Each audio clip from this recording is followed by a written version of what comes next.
Anthony Nino Gaggi was indeed a significant figure in the world of organized crime, particularly within the Gambino crime family. Born in Brooklyn, New York, to Italian immigrant parents, Gaggi's early life was marked by modest beginnings. Dropping out of school at a young age, he joined his father in the barbershop business but soon became involved in more illicit activities. His exposure to gambling and loan sharking shaped his future path in the mob. Gaggi's relationship with Roy DeMeo, another infamous figure in the crime world, is notable. Gaggi acted as a mentor to DeMeo, who later became notorious for his involvement in a series of brutal murders as part of the DeMeo crew. The DeMeo crew itself was an infamous group within the Gambino family, involved in numerous criminal activities including loan sharking, drug trafficking, and contract killings. Gaggi's criminal career was primarily based in Canarsie, a neighborhood in Brooklyn, and he was well respected within the Gambino family. His ability to mentor and manage such a high-profile crew cemented his position within the family. However, like many mobsters, his life ended in violence, with Gaggi dying in 1993, shortly after being implicated in a variety of criminal enterprises. As a young teenager, Gaggi's life took a major turn when his family relocated to New Jersey after purchasing a modest farm. The family's new beginning in a rural setting would shape the course of Gaggi's youth. When he turned 17 in 1942, he was eager to serve his country and enlisted in the United States Army. However, his dreams of military service were dashed when he was rejected due to his myopia, a condition that hindered his vision. The following year, in 1943, Gaggi's family left the farm behind and settled in the Bath Beach area of Brooklyn, New York. There, Angelo, Gaggi's father, resumed his work as a barber, while his mother and sister found employment in a local dress factory. By the time Gaggi had reached adulthood, his trajectory was set on a different path. After being discharged from the army due to an injury, Gaggi turned to a business venture, selling peanut dispensers to bars. However, his life in New York would take a darker turn when he made the decision to immerse himself in the world of crime. Gaggi's cousin, Frank Scalise, was a powerful figure in the Gambino crime family, a founding member with deep connections in the underworld. With Scalise's guidance, Gaggi secured a job at a truck dock, quickly rising through the ranks to become a supervisor. As Gaggi's influence grew, Scalise granted him a special privilege, becoming a ghost employee, a term for individuals who technically hold a job but are not required to show up to work. This arrangement freed Gaggi to fully dedicate his time to more lucrative criminal endeavors, specifically loan sharking in the various bars and pool halls of Brooklyn. His no-show role also provided the perfect cover for reporting legitimate income to the IRS, cleverly sidestepping potential charges of tax evasion. In 1947, a significant event occurred in Gaggi's personal life. His sister Marie gave birth to Dominic Montiglio. Dominic's father, Anthony Santamaria, was a boxer and delivery man, but his relationship with Marie and their family soon soured. As Gaggi's influence within the family grew, he became the father figure that Dominic lacked, stepping into a surrogate role. When Dominic matured, he followed in Gaggi's footsteps, eventually becoming involved in criminal activities. In a twist of fate, Dominic would later testify in court about the very crimes that had shaped his upbringing, revealing the depth of the family's entanglement in the criminal world. In 1954, after being arrested for the first time, Gaggi faced serious charges related to orchestrating an international auto theft operation. Operating from a used car dealership in Brooklyn, the illicit ring was financially supported by none other than Scalise, who had now ascended to the influential position of Gambino Consigliere. For the next 2 years, Gaggi, alongside 2 trusted accomplices, set up a complex system to forge fraudulent vehicle registrations for non-existent Cadillacs. Their operation was meticulously planned. They would steal cars matching the falsified vehicle details and swap out the original vehicle identification numbers with counterfeit ones. To further cover their tracks, they provided these stolen vehicles with new license plates that coincided with the altered registrations. Once the cars were altered and cleared of identification traces, they were shipped off and sold in various locations including Florida, Georgia, Texas, and even Mexico. During this time in 1955, Gaggi married, even as his auto theft trial was ongoing. Despite the pressure, the trial took an unexpected turn. Key witnesses mysteriously forgot their testimonies on the stand, and Gaggi's co-defendants refused to provide any evidence against him. In early 1956, the court delivered an unexpected verdict. Gaggi was acquitted. That same year, he also embraced fatherhood.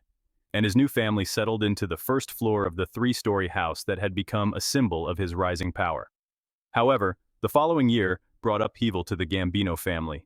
In June 1957, Scalise, who had been a key figure in Gaggi's operations, was gunned down at a fruit stand in the Bronx.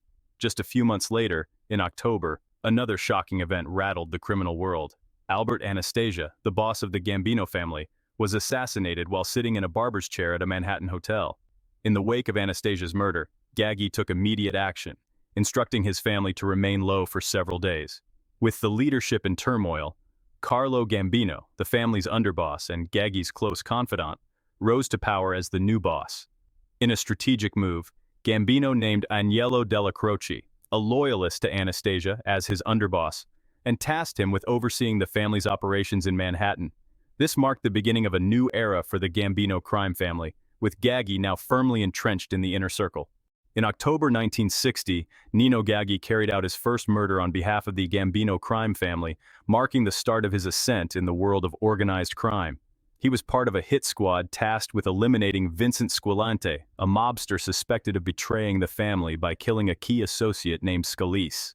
According to insider accounts, Gaggi later recounted the gruesome details of the hit. "We caught him by surprise in the Bronx, shot him in the head, stuffed him in the trunk, and made sure he'd never be found." Their method of disposal was chilling. Squillante's body was transported to a building basement, fed into an industrial trash incinerator, and completely obliterated. This act solidified Gaggi's reputation and earned him a coveted spot as a made member of the Gambino family. By the mid-1960s, Gaggi's criminal enterprises flourished. He built a substantial loan sharking business, attracting a wide network of clients while quietly investing in legitimate businesses to expand his influence. His ambition and cunning brought him into a partnership with Roy DeMeo, a rising figure in Brooklyn's underworld. DeMeo, known for running a profitable stolen car operation in Flatlands and Canarsie, had ties to the rival Lucchese family. Gaggi convinced DeMeo to sever those connections and work for the Gambinos instead. Together, they began co-financing loans, exponentially increasing their earnings. By 1970, DeMeo was operating directly under Gaggi, paying him weekly tributes as a loyal subordinate. Their ventures soon extended into the illicit pornography industry. In 1972, they muscled their way into a partnership with an underground company distributing X-rated films. When law enforcement raided the operation in 1973, owner Paul Rothenberg chose to cooperate with authorities, jeopardizing the entire operation. Viewing this as an unforgivable betrayal, Gaggi ordered DeMeo to silence Rothenberg permanently. The order was swiftly executed, with Rothenberg's bullet-riddled body discovered shortly after. This brutal enforcement of loyalty and silence further entrenched Gaggi's dominance in the organized crime world. The Rothenberg killing was the first of many murders committed by DeMeo's crew. While Gaggi was not involved in most of these killings, he did participate in some of them. DeMeo and Gaggi shot and killed Vincent Governara, a young man with no mob ties, over a fight between him and Gaggi that had occurred 12 years before. In 1976, DeMeo killed George Byram, an electrical contractor who had tipped off thieves who attempted to burglarize Gaggi's Florida vacation home without knowing Gaggi and his wife were present. Under Gaggi's direction, DeMeo shot and killed Byram in a Miami hotel room, while Gaggi and another mobster, Tony Plate, attempted to dismember the body. However, they were interrupted by a construction crew outside the room that was repairing a faulty air conditioning unit, causing them to flee. The bloody corpse of George Byram was later found by the motel maid. In the latter months of 1976, the Gambino crime family underwent a pivotal change with the death of its boss, Carlo Gambino, who passed away from natural causes. Before his death, Gambino had named his brother-in-law, Paul Castellano, as his successor, favoring him to lead the family's Brooklyn faction. This decision, however, created tension as the Manhattan faction supported the seasoned underboss, Agnello Della Croce.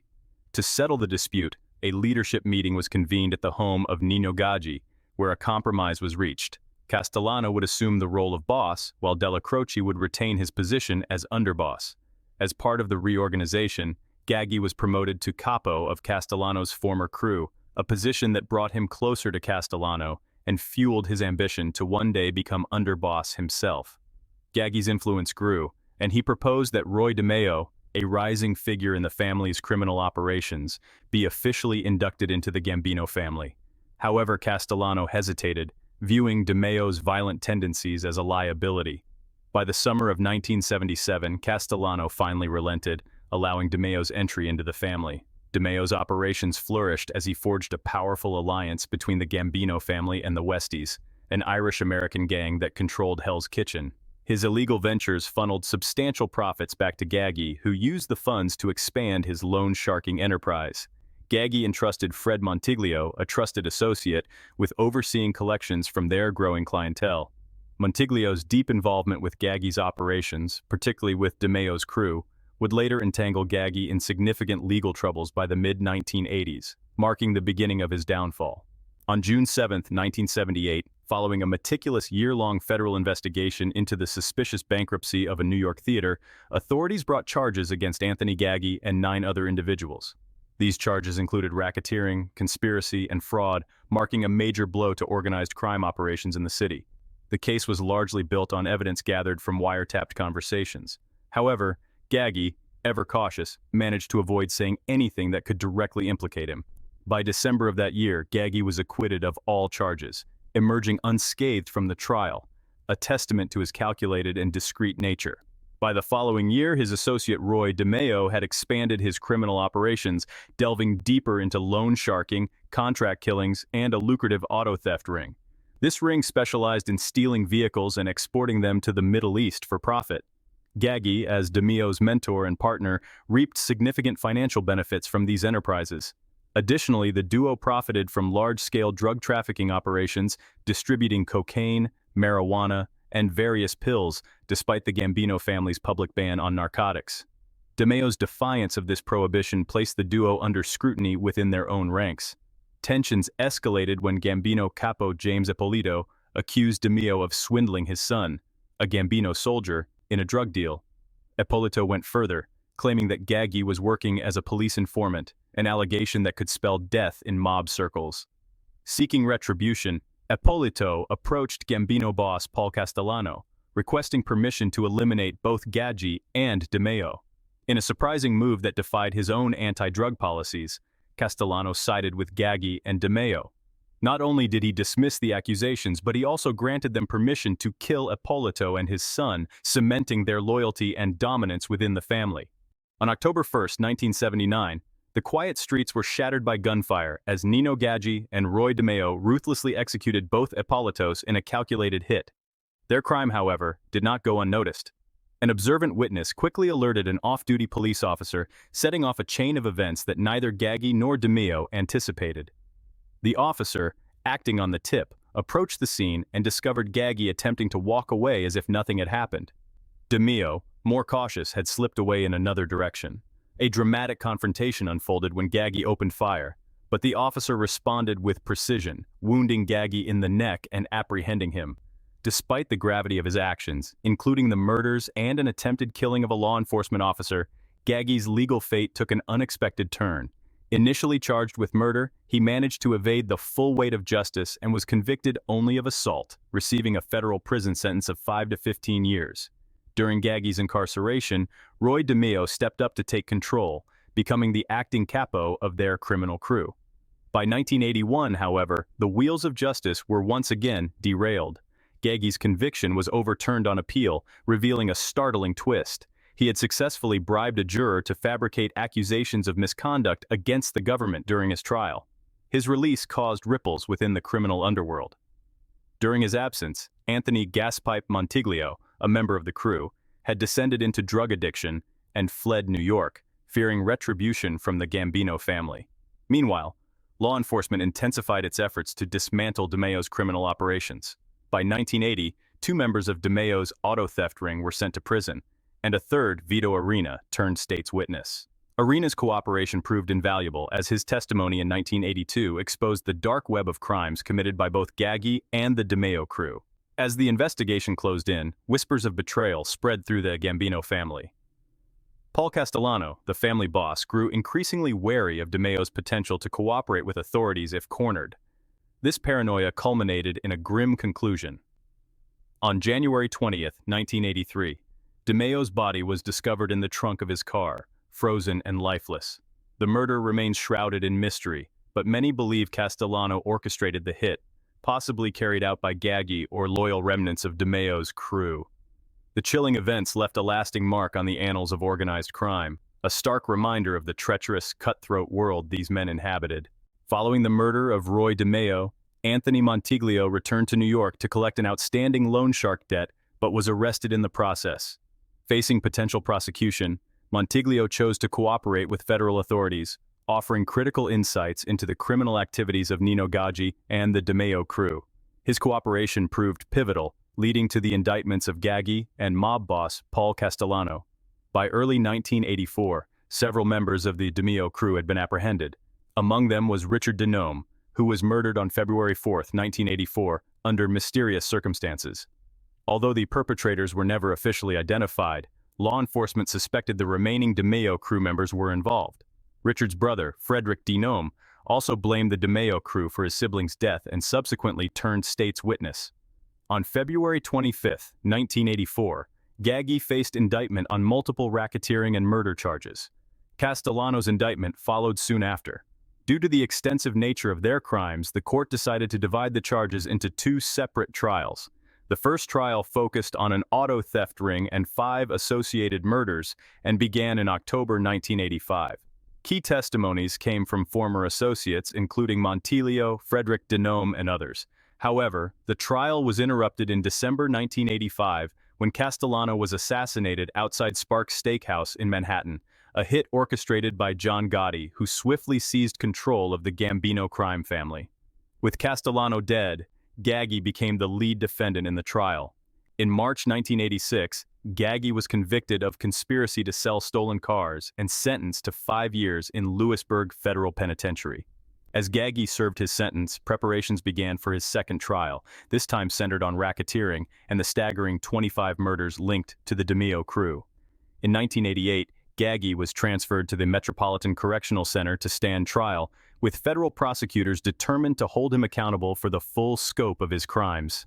On April 17, 1988, the notorious mafioso Gaggi met an untimely end while awaiting his second trial, succumbing to a heart attack under questionable circumstances. Moments before his death, Gaggi reportedly alerted a prison guard about severe chest pains. However, the guard allegedly dismissed his complaints, failing to take immediate action. This inaction fueled widespread speculation that Gaggi's life might have been saved had prison staff responded promptly and transported him to a hospital. The aftermath of his death sent ripples through the justice system. Gaggi's grieving wife took legal action, filing a lawsuit against the prison system for negligence. Her case was bolstered by testimonies from fellow inmates who corroborated the claims of neglect. Ultimately, she triumphed in court, shining a spotlight on the dire medical conditions within New York City prisons. The controversy surrounding Gaggi's death became a catalyst for change, sparking public outrage and pushing for significant improvements in the healthcare provided to incarcerated individuals. His story remains a stark reminder of the consequences of systemic failures in prison care.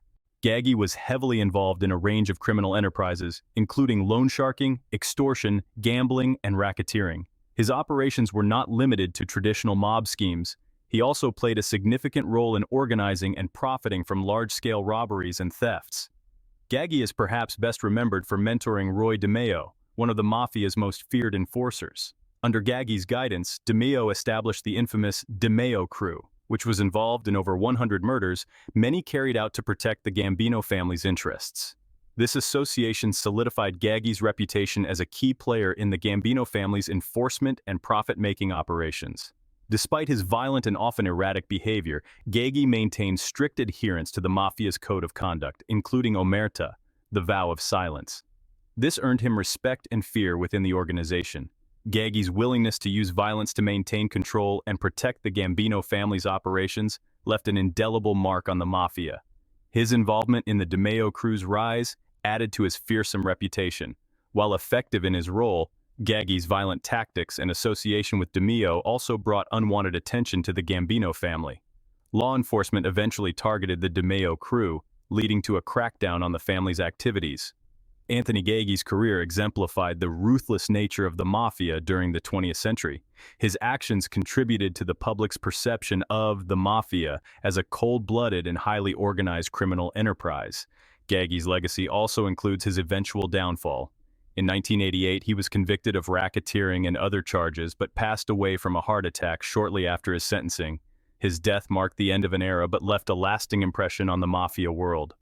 Anthony Gaggi's legacy in the American mafia is one of power, fear, and controversy.